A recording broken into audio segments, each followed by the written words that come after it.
Anne of Green Gables by L. M. Montgomery.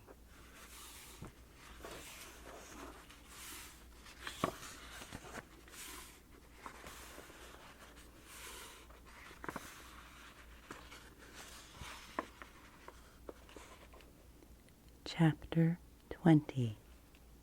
A Good Imagination Gone Wrong. Spring had come once more to Green Gables. The beautiful, capricious, reluctant Canadian spring, lingering along through April and May in a succession of sweet, fresh, chilly days, with pink sunsets and miracles of resurrection and growth. The maples in Lover's Lane were red-budded, and little curly ferns pushed up around the dryad's bubble. Away up in the barrens, behind Mr. Silas Sloane's place, the mayflowers blossomed out, pink and white stars of sweetness under their brown leaves. All the schoolgirls and boys had one golden afternoon gathering them, coming home in the clear echoing twilight with arms and baskets full of their flowery spoils. "I'm so sorry for people who live in lands where there are no mayflowers," said Anne. "Diana says perhaps they have something better. But there couldn't be anything better than mayflowers, could there, Marilla? And Diana says if they don't know what they are like, then they don't miss them. But I think that's the saddest thing of all. I think it would be tragic, Marilla, not to know what mayflowers are like and not to miss them. Do you know what I think mayflowers are, Marilla? I think they must be the souls of the flowers that died last summer, and this is their heaven."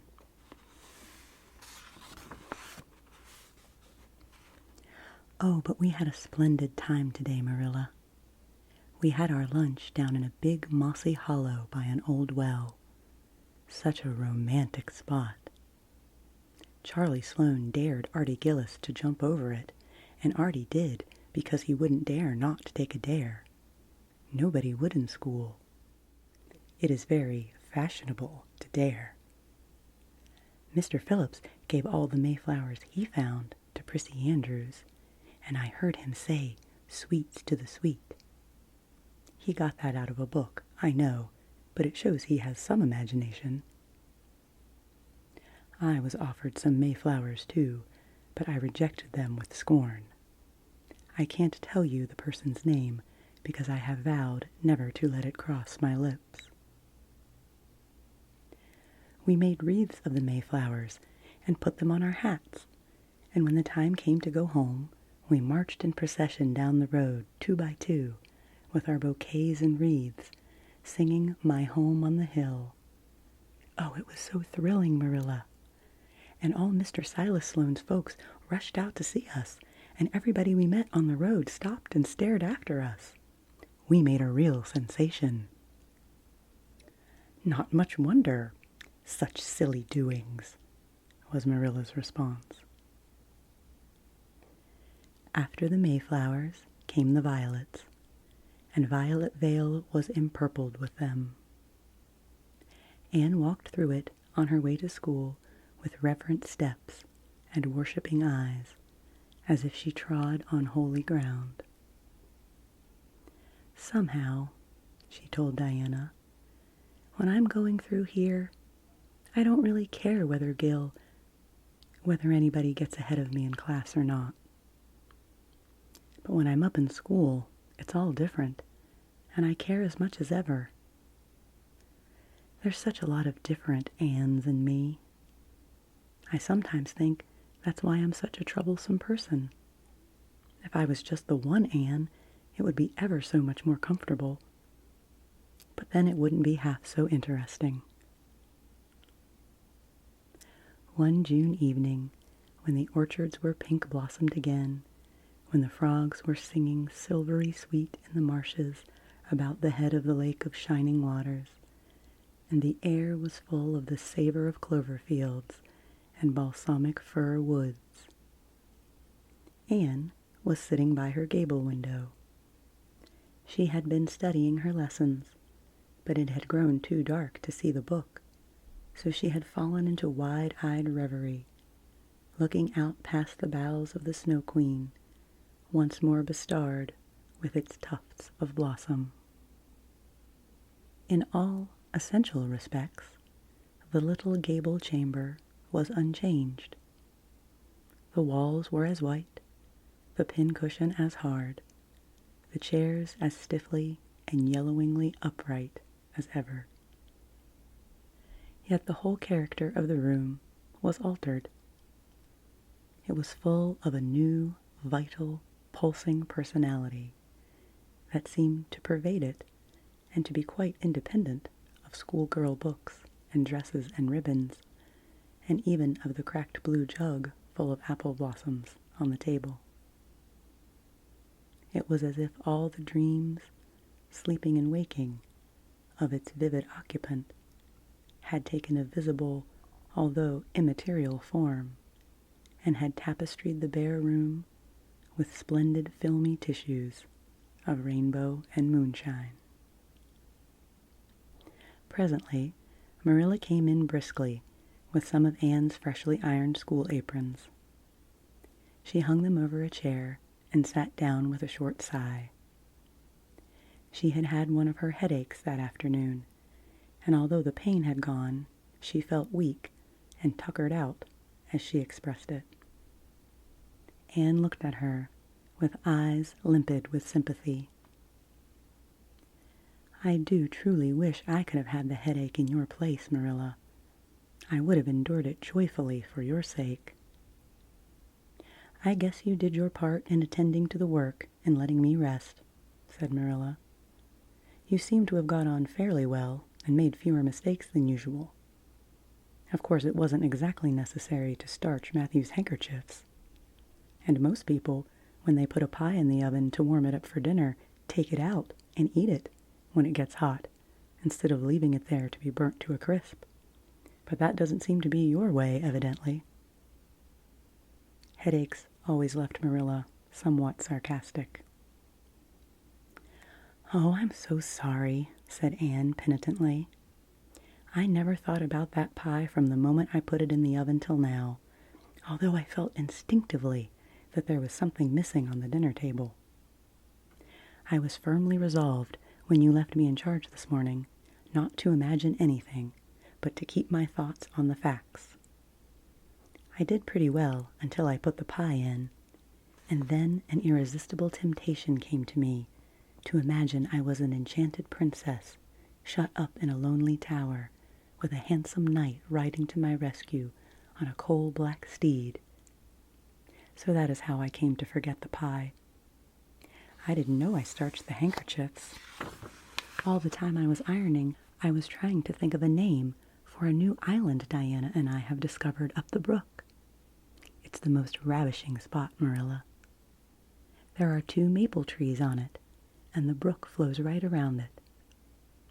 At last it struck me that it would be splendid to call it Victoria Island, because we found it on the Queen's birthday. Both Diana and I are very loyal. But I'm very sorry about the pie and the handkerchiefs. I wanted to be extra good today because it's an anniversary. Do you remember what happened this day last year, Marilla?" "No, I can't think of anything special." "Oh, Marilla, it was the day I came to Green Gables. I shall never forget it. It was the turning point in my life. Of course, it wouldn't seem so important to you. I've been here for a year, and I've been so happy. Of course, I've had my troubles, but one can live down troubles. Are you sorry you kept me, Marilla?" "No, I can't say I'm sorry," said Marilla, who sometimes wondered how she could have lived before Anne came to Green Gables. No, not exactly sorry. If you've finished your lessons, Anne, I want you to run over and ask Mrs. Barry if she'll lend me Diana's apron pattern. Oh, it's too dark, cried Anne. Too dark? Why, it's only twilight, and goodness knows you've gone over there often enough after dark. I'll go over early in the morning, said Anne eagerly. I'll get up at sunrise and go over, Marilla. What has got into your head now, Anne Shirley? I want that pattern to cut out your new apron this evening.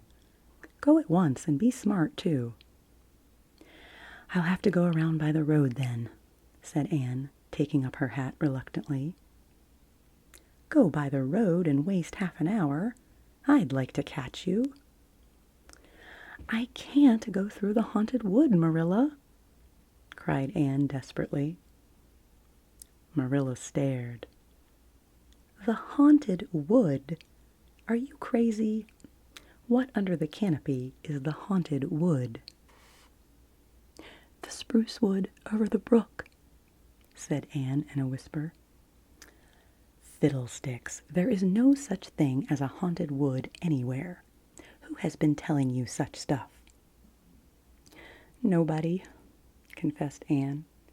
Diana and I just imagined the wood was haunted. All the places here are so commonplace. We just got this up for our own amusement. We began it in April. A haunted wood is so very romantic, Marilla. We chose the spruce grove because it's so gloomy. Oh, we have imagined the most harrowing things. There's a white lady that walks along the brook just about this time of the night and wrings her hands and utters wailing cries. She appears when there is to be a death in the family. And the ghost of a little child haunts the corner up by Idlewild.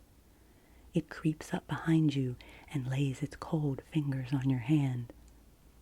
Oh, Marilla, it gives me a shudder to think of it. And there's a headless man stalks up and down the path, and skeletons glower at you between the boughs. Oh, Marilla, I wouldn't go through the haunted wood after dark now for anything. I'd be sure that white things would reach out from behind the trees and grab me. Did anyone ever hear the like? Exclaimed Marilla, who had listened in dumb amazement.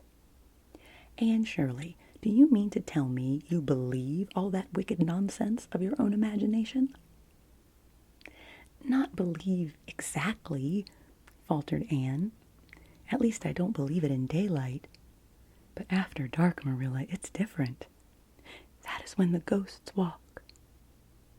There are no such things as ghosts, Anne. Oh, but there are, Marilla, cried Anne eagerly. I know people who have seen them, and they are respectable people. Charlie Sloane says that his grandmother saw his grandfather driving home the cows one night after he'd been buried for a year.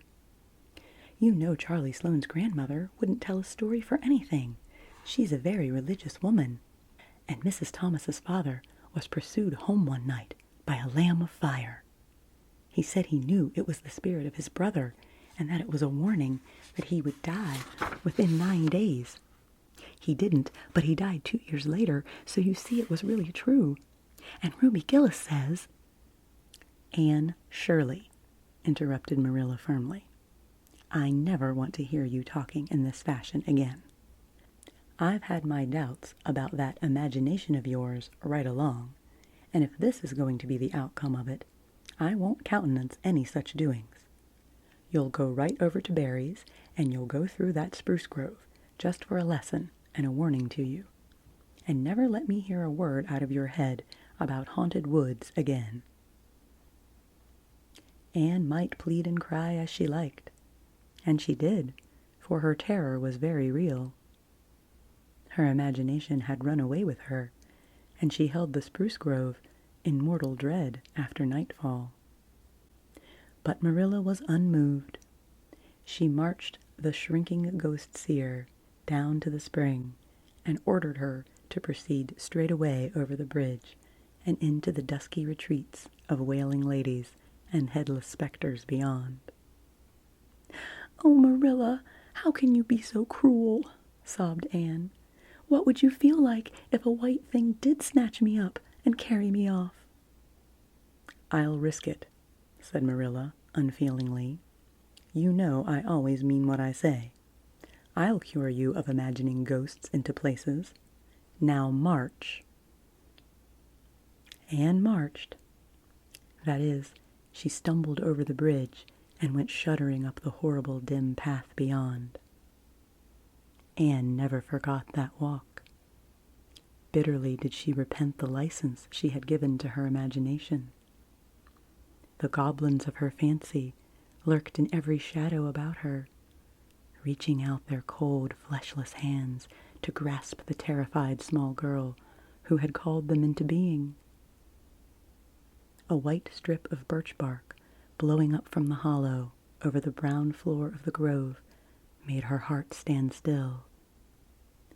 The long-drawn wail of two old boughs rubbing against each other brought out the perspiration in beads on her forehead.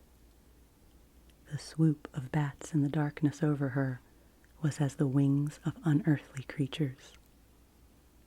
When she reached Mr. William Bell's field, she fled across it as if pursued by an army of white things, and arrived at the Barry kitchen door so out of breath that she could hardly gasp out her request for the apron pattern. Diana was away, so she had no excuse to linger. The dreadful return journey had to be faced. Anne went back over it with shut eyes, preferring to take the risk of dashing her brains out among the boughs to that of seeing a ghostly white thing. When she finally stumbled over the log bridge, she drew one long shivering breath of relief. "Well, so nothing caught you?" said Marilla, unsympathetically. "Oh, Marilla," chattered Anne, I'll be contented with commonplace places after this."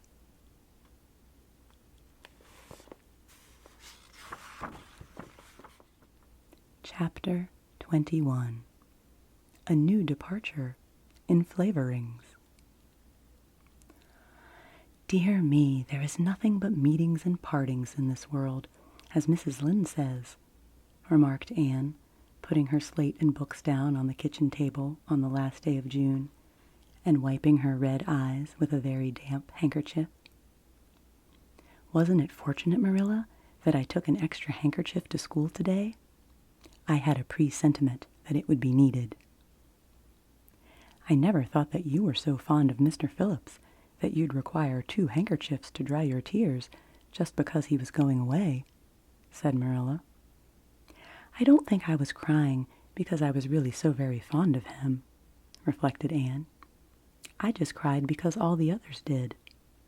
It was Ruby Gillis started it. Ruby Gillis has always declared she hated Mr. Phillips, but just as soon as he got up to make his farewell speech, she burst into tears. Then all the girls began to cry, one after the other. I tried to hold out, Marilla.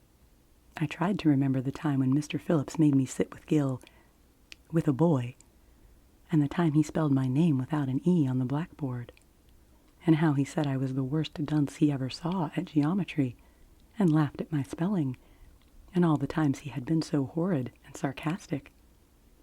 But somehow I couldn't, Marilla, and I just had to cry too. Jane Andrews has been talking for a month about how glad she'd be when Mr. Phillips went away, and she declared she'd never shed a tear. Well, she was worse than any of us, and had to borrow a handkerchief from her brother. Of course the boys didn't cry, because she hadn't brought one of her own, not expecting to need it. Oh, Marilla, it was heart-rending. Mr. Phillips made such a beautiful farewell speech, beginning, 'The time has come for us to part.' It was very affecting. And he had tears in his eyes too, Marilla. Oh, I felt dreadfully sorry and remorseful for all the times I'd talked in school and drawn pictures of him on my slate and made fun of him and Prissy. I can tell you I wished I'd been a model pupil like Minnie Andrews. She hadn't anything on her conscience. The girls cried all the way home from school. Carrie Sloane kept saying every few minutes, "The time has come for us to part." And that would start us off again whenever we were in any danger of cheering up. I do feel dreadfully sad, Marilla. But one can't feel quite in the depths of despair with 2 months' vacation before them, can they, Marilla? And besides, we met the new minister and his wife coming from the station. For all I was feeling so bad about Mr. Phillips going away, I couldn't help taking a little interest in a new minister, could I? His wife is very pretty. Not exactly regally lovely, of course. It wouldn't do, I suppose, for a minister to have a regally lovely wife, because it might set a bad example. Mrs. Lynde says the minister's wife over at Newbridge sets a very bad example because she dresses so fashionably. Our new minister's wife was dressed in blue muslin with lovely puffed sleeves and a hat trimmed with roses. Jane Andrews said she thought puffed sleeves were too worldly for a minister's wife, but I didn't make any such uncharitable remark, Marilla, because I know what it is to long for puffed sleeves. Besides, she's only been a minister's wife for a little while, so one should make allowances, shouldn't they? They are going to board with Mrs. Lynde until the manse is ready. If Marilla, in going down to Mrs. Lynde's that evening, was actuated by any motive save her avowed one of returning the quilting frames she had borrowed the preceding winter, it was an amiable weakness shared by most of the Avonlea people. Many a thing Mrs. Lynde had lent, sometimes never expecting to see it again, came home that night in charge of the borrowers thereof. A new minister, and moreover a minister with a wife, was a lawful object of curiosity in a quiet little country settlement where sensations were few and far between. Old Mr. Bentley, the minister whom Anne had found lacking in imagination, had been pastor of Avonlea for 18 years. He was a widower when he came, and a widower he remained, despite the fact that gossip regularly married him to this, that, or the other one every year of his sojourn. In the preceding February, he had resigned his charge and departed amid the regrets of his people, most of whom had the affection born of long acquaintance for their good old minister, in spite of his shortcomings as an orator. Since then, the Avonlea Church had enjoyed a variety of religious dissipation in listening to the many and various candidates and supplies who came Sunday after Sunday to preach on trial.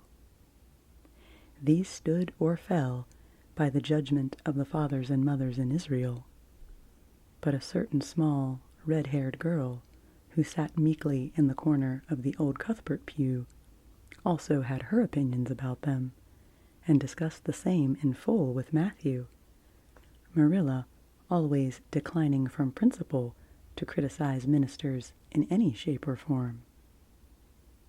"I don't think Mr. Smith would have done, Matthew," was Anne's final summing up. "Mrs. Lynde said his delivery was so poor, but I think his worst fault was just like Mr. Bentley's. He had no imagination. And Mr. Terry had too much. He let it run away with him, just as I did mine in the matter of the haunted wood. Besides, Mrs. Lynde says his theology wasn't sound.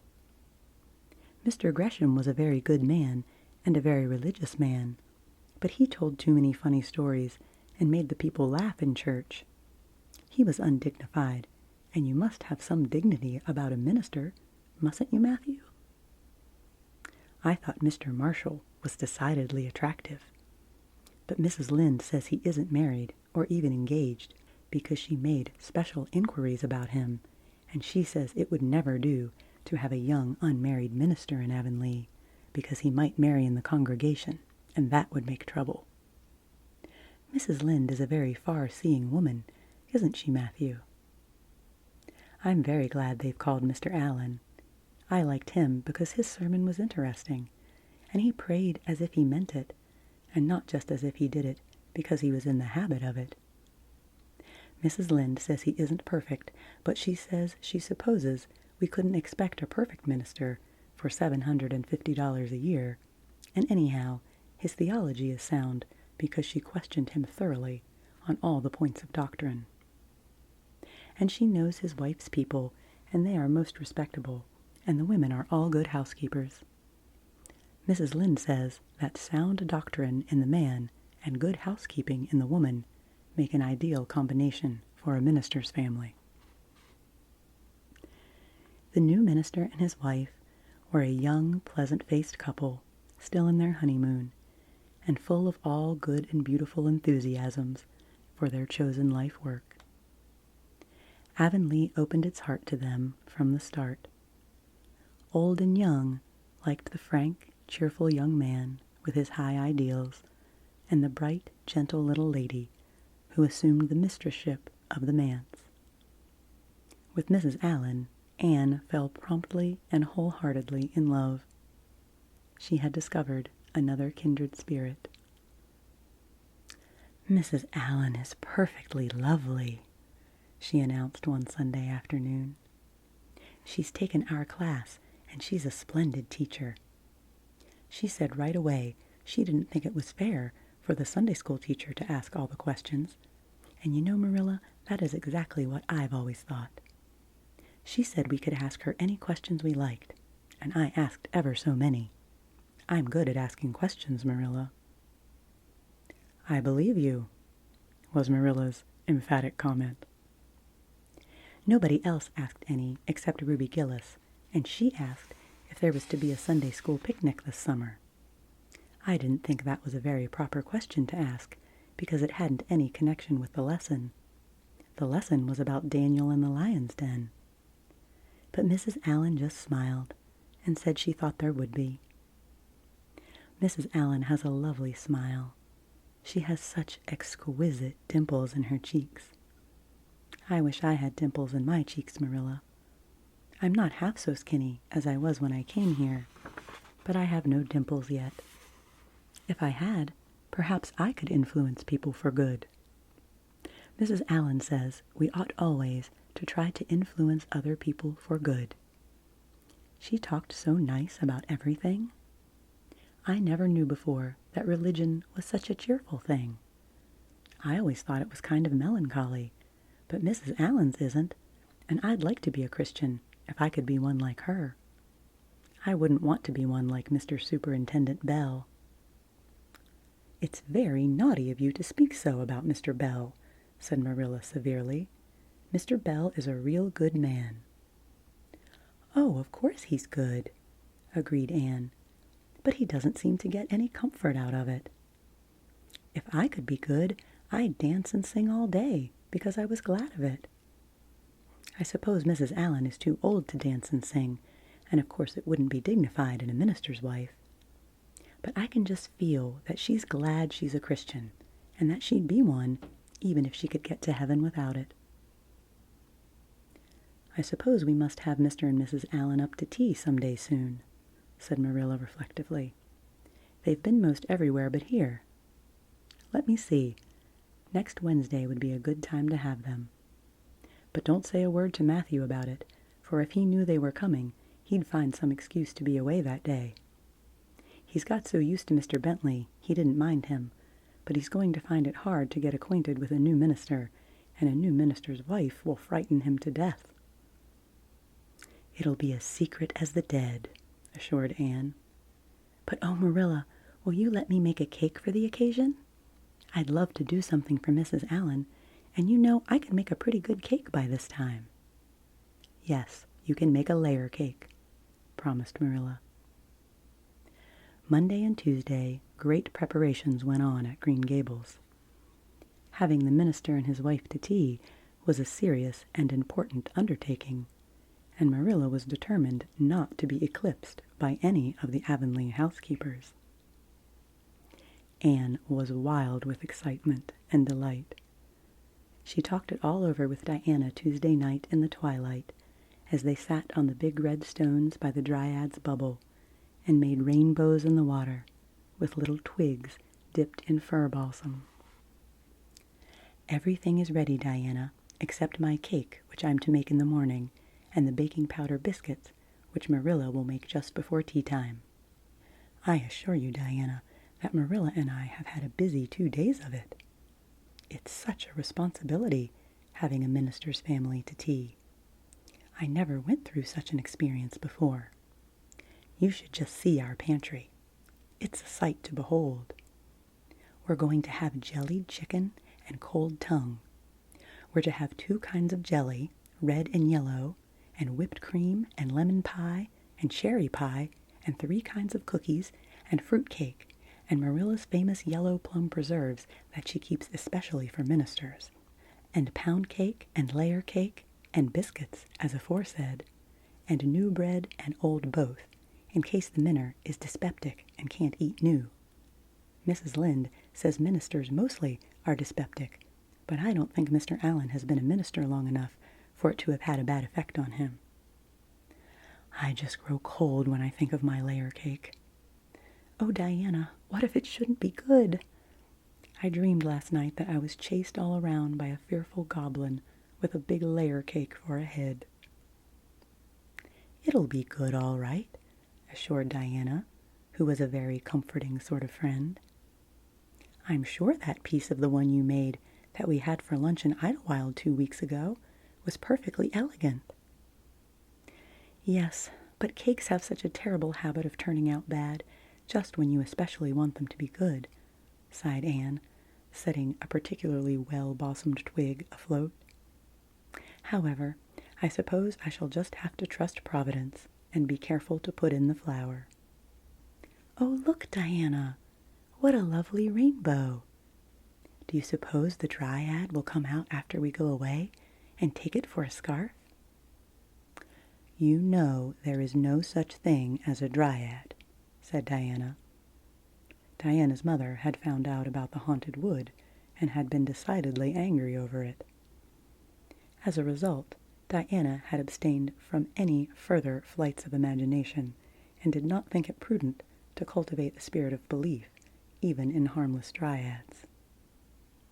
But it's so easy to imagine there is, said Anne. Every night before I go to bed, I look out of my window and wonder if the dryad is really sitting here, combing her locks, with the spring for a mirror. Sometimes I look for her footprints in the dew in the morning. Oh, Diana, don't give up your faith in the dryad. Wednesday morning came. Anne got up at sunrise because she was too excited to sleep. She had caught a severe cold in the head by reason of her dabbling in the spring on the preceding evening, but nothing short of absolute pneumonia could have quenched her interest in culinary matters that morning. After breakfast, she proceeded to make her cake. When she finally shut the oven door upon it, she drew a long breath. I'm sure I haven't forgotten anything this time, Marilla, but do you think it will rise? Just suppose perhaps the baking powder isn't good. I used it out of the new can, and Mrs. Lynde says you can never be sure of getting good baking powder nowadays when everything is so adulterated. Mrs. Lynde says the government ought to take the matter up, but she says we'll never see the day when a Tory government will do it. Marilla, what if the cake doesn't rise? We'll have plenty without it, was Marilla's unimpassioned way of looking at the subject. The cake did rise, however, and came out of the oven as light and feathery as golden foam. Anne, flushed with delight, clapped it together with layers of ruby jelly, and, in imagination, saw Mrs. Allen eating it, and possibly asking for another piece. You'll be using the best tea set, of course, Marilla, Anne said. Can I fix up the table with ferns and wild roses? I think that's all nonsense, sniffed Marilla. In my opinion, it's the eatables that matter, and not flummery decorations. Mrs. Barry had her table decorated, said Anne, who was not entirely guiltless of the wisdom of the serpent. And the minister paid her an elegant compliment. He said it was a feast for the eyes as well as the palate. Well, do as you like, said Marilla, who was quite determined not to be surpassed by Mrs. Barry or anybody else. Only mind you leave enough room for the dishes and the food." Anne laid herself out to decorate in a manner and after a fashion that should leave Mrs. Barry's nowhere. Having abundance of roses and ferns, and a very artistic taste of her own, Anne made that tea table such a thing of beauty that when the minister and his wife sat down to it, they exclaimed in chorus over its loveliness. "It's Anne's doings," said Marilla, grimly just, and Anne felt that Mrs. Allen's approving smile was almost too much happiness for this world. Matthew was there, having been finagled into the party only goodness and Anne knew how. He had been in such a state of shyness and nervousness that Marilla had given him up in despair. But Anne took him in hand so successfully that he now sat at the table in his best clothes and white collar and talked to the minister not uninterestingly. He never said a word to Mrs. Allen, but that perhaps was not to be expected. All went merry as a marriage bell until Anne's layer cake was passed. Mrs. Allen, having already been helped to a bewildering variety, declined it. But Marilla, seeing the disappointment on Anne's face, said smilingly, "Oh, you must take a piece of this, Mrs. Allen. Anne made it on purpose for you." "In that case, I must sample it," laughed Mrs. Allen, helping herself to a plump triangle, as did also the minister and Marilla. Mrs. Allen took a mouthful of hers, and a most peculiar expression crossed her face. Not a word did she say, however, but steadily ate away at it. Marilla saw the expression and hastened to taste the cake herself. "Anne Shirley," she exclaimed, "what on earth did you put into that cake?" "Nothing but what the recipe said, Marilla," cried Anne with a look of anguish. "Oh, isn't it all right?" "All right?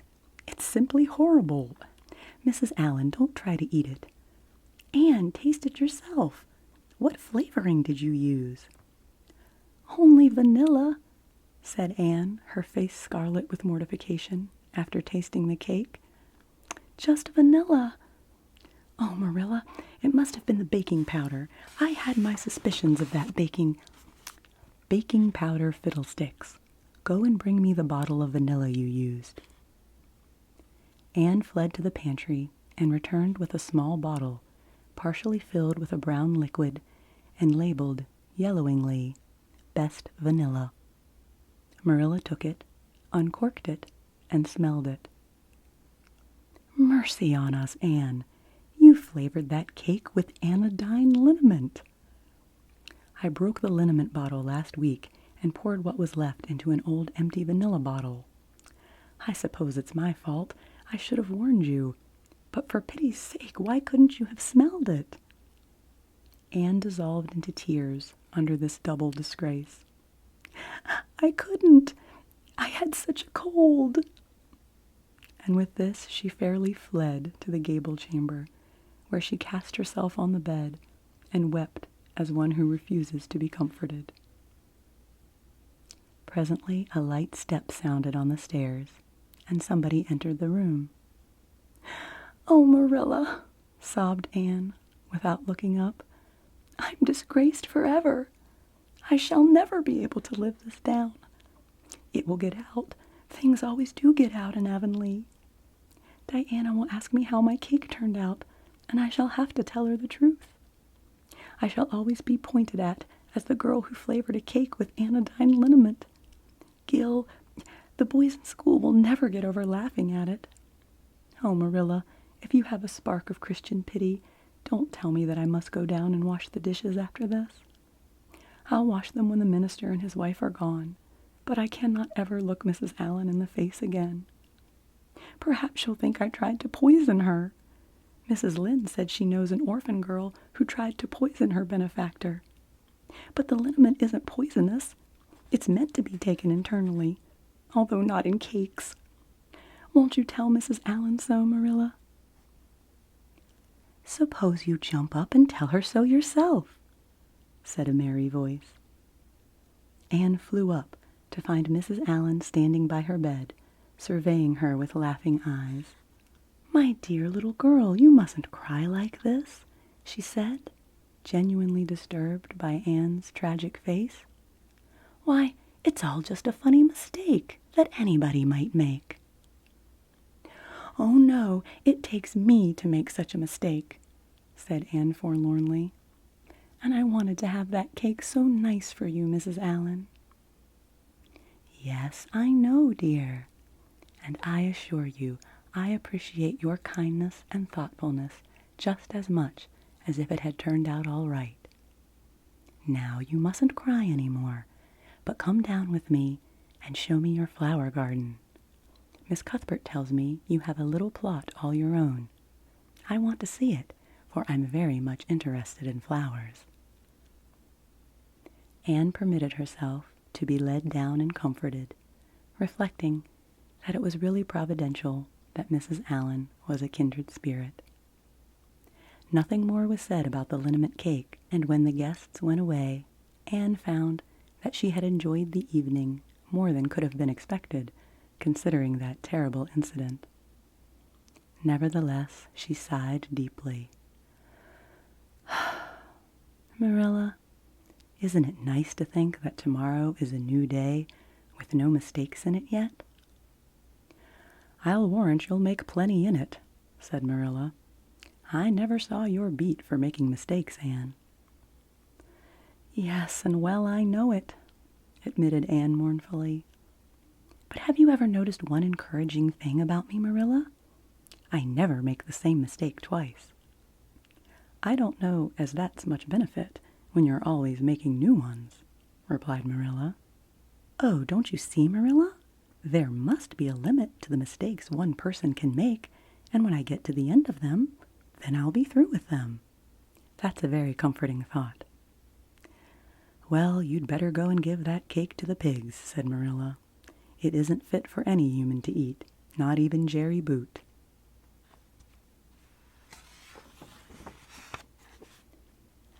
Chapter 22. Anne is invited out to tea. "And what are your eyes popping out of your head about now?"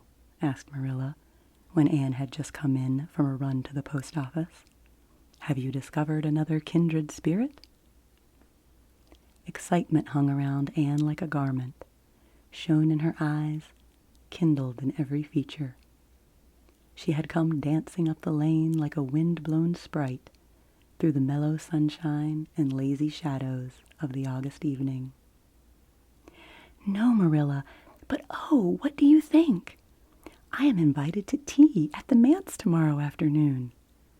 Mrs. Allen left the letter for me at the post office. Just look at it, Marilla. Miss Anne Shirley, Green Gables. That is the first time I was ever called Miss. Such a thrill as it gave me. I shall cherish it forever among my choicest treasures. Mrs. Allen told me she meant to have all the members of her Sunday school class to tea in turn," said Marilla, regarding the wonderful event very coolly. "You needn't get in such a fever over it. Do learn to take things calmly, child." For Anne to take things calmly would have been to change her nature. All spirit and fire and dew as she was, the pleasures and pains of life came to her with trebled intensity. Marilla felt this and was vaguely troubled over it, realizing that the ups and downs of existence would probably bear hardly on this impulsive soul, and not sufficiently understanding that the equally great capacity for delight might more than compensate. Therefore, Marilla had conceived it to be her duty to drill Anne into a tranquil uniformity of disposition, as impossible and alien to her as to a dancing sunbeam in one of the brook shallows. Marilla did not make much headway, as she sorrowfully admitted to herself. The downfall of some dear hope or plan plunged Anne into deeps of affliction. The fulfillment thereof exalted her to dizzy realms of delight. Marilla had almost begun to despair of ever fashioning this waif of the world into her model little girl of demure manners and prim deportment. Neither would she have believed that she really liked Anne much better as she was. Anne went to bed that night, speechless with misery, because Matthew had said the wind was round northeast, and he feared it would be a rainy day tomorrow. The rustle of the poplar leaves about the house worried her. It sounded so like pattering raindrops, and the dull, far-away roar of the Gulf, to which she listened delightedly at other times, loving its strange, sonorous, haunting rhythm, now seemed like a prophecy of storm and disaster to a small maiden who particularly wanted a fine day. Anne thought that the morning would never come. But all things have an end, even nights before the day on which you are invited to take tea at the manse. The morning, in spite of Matthew's predictions, was fine, and Anne's spirits soared to their highest. "Oh, Marilla, there is something in me today that makes me just love everybody I see," she exclaimed as she washed the breakfast dishes. "You don't know how good I feel. Wouldn't it be nice if it could last? I believe I could be a model child if I were just invited out to tea every day. But oh, Marilla, it's a solemn occasion too. I feel so anxious. What if I shouldn't behave properly?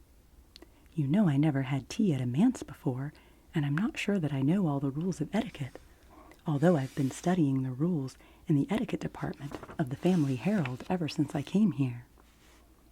I'm so afraid I'll do something silly or forget to do something I should do. Would it be good manners to take a second helping of anything if you wanted to very much? The trouble with you, Anne, is that you're thinking too much about yourself. You should just think of Mrs. Allan and what would be nicest and most agreeable for her," said Marilla, hitting for once in her life on a very sound and pithy piece of advice. Anne instantly realized this. "You're right, Marilla. I'll try not to think about myself at all." Anne evidently got through her visit without any serious breach of etiquette, for she came home through the twilight under a great, high-sprung sky, gloried over with trails of saffron and rosy cloud, in a beautified state of mind, and told Marilla all about it happily, sitting on the big red sandstone slab at the kitchen door, with her tired curly head in Marilla's gingham lap. A cool wind was blowing down over the long harvest fields, from the rims of furry western hills, and whistling through the poplars. One clear star hung above the orchard, and the fireflies were flitting over in Lover's Lane, in and out among the ferns and rustling boughs. Anne watched them as she talked, and somehow felt that wind and stars and fireflies were all tangled up together into something unutterably sweet and enchanting. "Oh, Marilla, I've had a most fascinating time. I feel that I have not lived in vain, and I shall always feel like that, even if I should never be invited to tea at a manse again. When I got there, Mrs. Allan met me at the door. She was dressed in the sweetest dress of pale pink organdy, with dozens of frills and elbow sleeves, and she looked just like a seraph. I really think I'd like to be a minister's wife when I grow up, Marilla. A minister mightn't mind my red hair, because he wouldn't be thinking of such worldly things. But then, of course, one would have to be naturally good, and I'll never be that, so I suppose there's no use in thinking about it. Some people are naturally good, you know, and others are not. I'm one of the others. Mrs. Lynde says I'm full of original sin. No matter how hard I try to be good, I can never make such a success of it as those who are naturally good. It's a good deal like geometry, I expect. But don't you think the trying so hard ought to count for something? Mrs. Allan is one of the naturally good people. I love her passionately. You know, there are some people, like Matthew and Mrs. Allan, that you can love right off, without any trouble. And there are others, like Mrs. Lynde, that you have to try very hard to love. You know you ought to love them because they know so much and are such active workers in the church, but you have to keep reminding yourself of it all the time, or else you forget. There was another little girl at the manse to tea from the White Sands Sunday School. Her name was Loretta Bradley, and she was a very nice little girl. Not exactly a kindred spirit, you know, but still very nice. We had an elegant tea, and I think I kept all the rules of etiquette pretty well. After tea, Mrs. Allen played and sang, and she got Loretta and me to sing too. Mrs. Allen says I have a good voice, and she says I must sing in the Sunday school choir after this.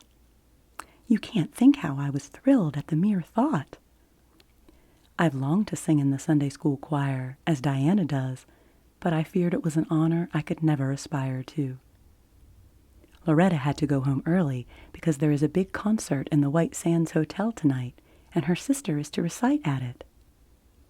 Loretta says that the Americans at the hotel give a concert every fortnight in aid of the Charlottetown Hospital, and they ask lots of the White Sands people to recite. Loretta said she expected to be asked herself someday. I just gazed at her in awe. After she had gone, Mrs. Allen and I had a heart-to-heart talk.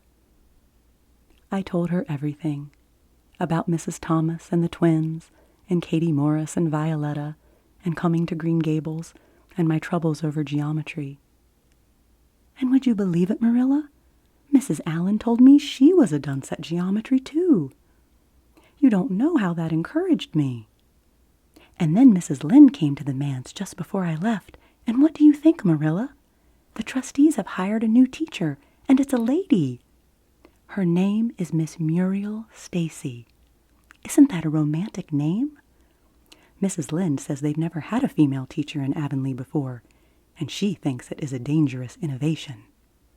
But I think it will be splendid to have a lady teacher, and I really don't see how I'm going to live through the 2 weeks before school begins. I'm so impatient to see her.